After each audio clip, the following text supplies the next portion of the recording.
नमस्कार प्रेक्षकांनो, लग्नानंतर होईलच प्रेम या मालिकेत 15 मार्चला आपल्याला एपिसोड पाहायला मिळणार आहे.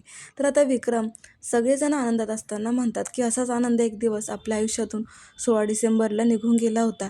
कोणी केलं होतं काय माहिती हे. त्यावेळेला माने येतात आणि म्हणतात की कोणी केलं होतं हे ऐकायचं आहे का तुम्हाला? मला माहिती आहे ना. ते आता रम्या आणि वसू त्याकडे खूप रागाने बघत असतात. एक मोठी सुटकेस घेऊन येतात आणि रम्याच्या पायाजवळ फेकतात. पूर्ण त्याच्यामध्ये जीवा आणि काव्याच्या प्रेम प्रकरणाचे फोटो आणि सगळे पुरावे असतात. जसं त्या फेकतात तसं वसू आत्या आणि रम्या मात्र दोघी खूप घाबरतात.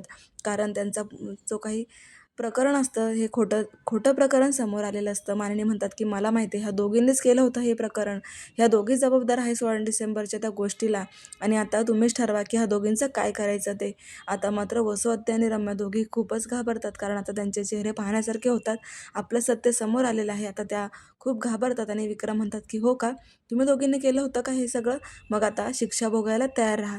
तेव्हा आता विक्रम वसू आत्या आणि रम्यांना काय शिक्षा देणार हे आपण 15 मार्चच्या एपिसोड पाहणारच आहोत. तर पाहायला विसरू नका. लग्नानंतर होईलच प्रेम.